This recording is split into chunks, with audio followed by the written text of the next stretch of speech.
So today we're going to be talking about dealing with sexual urges. As a Christian, sometimes I'll just be in my corner or in my space, minding my business, and then the view of one shirtless brother that I saw standing in front of their house will just come to my head, and from there something will just want to, trigger my body and the rest, and I'll be like, hey, in the name of Jesus. Now I'm sweating profusely. I don't want to turn on my fan so it's not affect the sound. And if I turn this one on, it's going to affect the sound. Well, all I'm saying is please collect my sweaty face like that.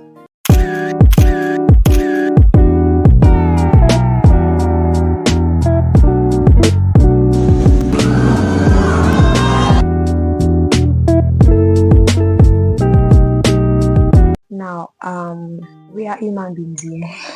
And God forbid I don't have sexual urges. I mean, I need them. But how we deal with them now that we are still in the waiting season, now that we are not married, is very important because it's going to tell a lot about the decisions that we're going to make for ourselves, about not defiling the bed, and the decisions that we are going to make even after we are married. Now, how do I deal with sexual urges? Most times when it happens from a thought. Yeah, it happens from a thought. Our mind is like the most powerful weapon ever. You can literally be in your village and then your mind has taken you to Europe or Asia, or our mind is very powerful and it travels in a split second. It literally travels. In fact, it goes where you don't even know. Like if they carry you go on your own. Do you get? It literally takes you to places that you did not even plan to go to. So most times it happens from a thought. You can literally just, sometimes I'll just be in my corner or in my space, minding my business, and then the view of one shirtless brother that I saw standing in front of their house will just come to my head, and from there something will just want to, trigger my body and the rest, and I'll be like, hey, in the name of Jesus. So most times it comes from a thought. The key to overcoming these sexual urges is curbing and having complete control over your mind. So when your mind travels to the west and you don't want to be in the west, you bring it back to the east. One of the practical things that I do is that when my mind starts traveling to places that I don't want it to go, especially sexually, I get up from that spot that I am in and I either take a walk or get busy or even sing. I do that. I sing a lot. And it's not songs that will still trigger me, worship songs, and I mean it. It helps. It helps a lot. And I'm saying practical things that I do here.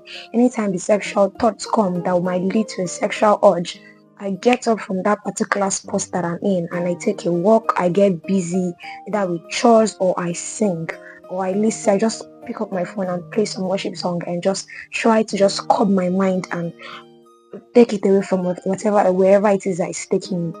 So all this, as I've said before, these urges, they are inevitable because we are humans. We need these urges. But before marriage, it's important that we curb where our mind goes to so that we don't end up falling for the trap that our mind is setting for us. One of the practical things that I do to overcome sexual urges is staying away from anything that would trigger me or staying away from anything that will put thoughts in my head. People always say that Christians do too much, and I've said it before in my previous video. Yes, we do too much because too much is needed in this world of too muchness. So we do too much. There are some movies I don't watch, and this is not even because I'm trying to show or prove that I'm a Christian, but for my own sake, for my sexual health's sake. If there's anything like that, I stay away from these movies. In fact, you don't even need to go too far as Hollywood. Even still, there are some movies in Hollywood that I just stay away from. Why? Because when I'm done watching these movies, you see, I will not remember the scene where they were just having conversation over lunch and just I will not remember that one. You know that one I remember where they are offering their clothes. That's the one I remember. And that's the one that will now start triggering thoughts and putting thoughts in my head and start triggering these urges. So I stay away from movies that can sexually trigger my body because I don't need those triggers yet. Can we now watch it after marriage? Since I'm not married yet, I can't really even say if I would advise watching. I don't know. I don't want to sound like there are some sexual scenes in movies, even Nollywood, that you just know that. In fact, the difference between the sexual scene and porn is very little. So I don't know if I'm watching a scene that is too graphical with my spouse. That's when we'll be putting thoughts in each other's head and be like, oh, I want you to grab me like that. Grab me the way he grabbed him. Grab her the way. So I don't know. So, but I know now before marriage that I don't do this because I don't want to have thoughts in my head. I don't want to have put an imaginary man somewhere in my head that will be doing the things that I watched in the movie. So I stay away from certain movies. I watch animations a lot, and I watch a lot of Mon Zions. And if I ever want to watch Nollywood or Hollywood, I can't even remember the last time I watched an Hollywood movie. Well, I have been watching Hollywood movies, and if I figure that okay, maybe we are going to get to a scene that that will trigger me, I'll just fast forward it for my sake, for my sake. So another thing that I do to overcome sexual urges is that I don't listen to certain music. There's some music that you listen to and you just put thoughts in your head, and it's wild that a lot of the things that we do in our life, when you have a particular perspective of things, or you have this idea, or you or like generally the what we become or what we do in our life most times is influenced by the things that we see and hear. So same thing applies to all these sexual urges. If my ear is listening to songs that is talking about having sex with somebody or making out somewhere, I don't know, just doing things that are not really right.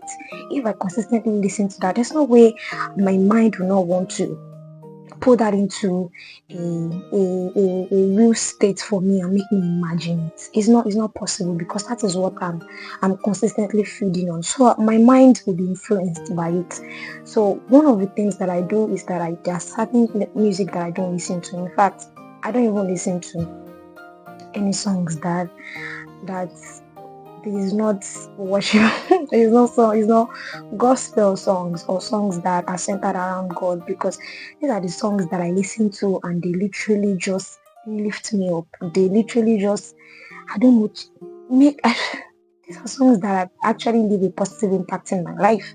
So I really don't listen to any secular music anymore. I used to be a huge fan of all of those things, but when I see the negative impact of them on me, it was easy by the grace of God to stop.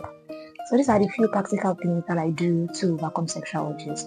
But I want to leave you with this, that no matter what our mind does, most times our mind is influenced. Our mind gives us thoughts of things that we've done or things that we consistently spend our time doing. So if you consistently spend your time with somebody, or if you consistently spend your time, I realize that sometimes before I sleep at night, I am thinking about I'm thinking about I'm laughing because it's funny. I'll just lay down in my bed and then I'm just thinking about logical functions, and just thinking about terms and functions that are in data analysis or coding or programming, and because these are the most of the things I spend my time doing. Sometimes it's always maybe for a song from church or maybe a particular beautiful moment that I had with people. So I realized that my mind is actually it really does not have a power of its own. It's influenced by the things that I spend my time doing. So even if I spend my time watching movies that are sexually triggered me, or if I watch the movie or constantly listen to music that tells me about how I want to be grabbed and thrown onto somebody's bed, or if I spend my time doing a lot of those things, my mind will bring those thoughts and they will start triggering my body. And sometimes it will not even be that you spend your time on these things. It might just be that you're just walking randomly on the road and you just like me now. You just see one shirtless brother. Sometimes you start seeing things that your eyes don't want to see. So when that happens, the things that I do, I get up, I get busy, I sing, I play worship songs.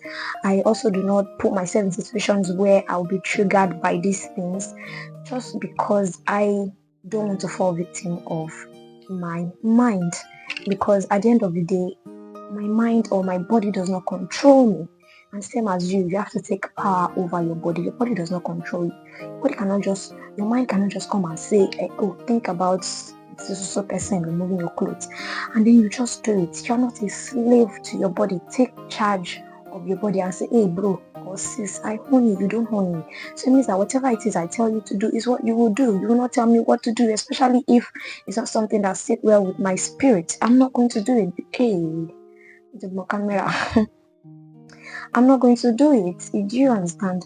So, and another thing that I do is I pray. I pray. I'm not a slave. Sometimes I'll be about I'm about to sleep. I'm lying in my bed already, so it's not really easy for me to take a walk or stand up or so I right there I'm praying. I'm not a slave to sin. I'm not a slave to sin. I'm not a slave to sin. I'm not a slave to my body. If I need to blast in tongues, I'm going to. Why? Because I know what these thoughts do. They take me to places that are not real, and then after my body has done feeling good and the adrenaline is gone, you are now like, what did I just do? And then you realize that it will not stop there. Tomorrow it will come again, and then and that is how addiction happens. So to prevent any of those things that will just stain me, I put practical things in place that I've talked about, and I hope that you can do the same too, because at the end of the day, we are not a slave to our bodies.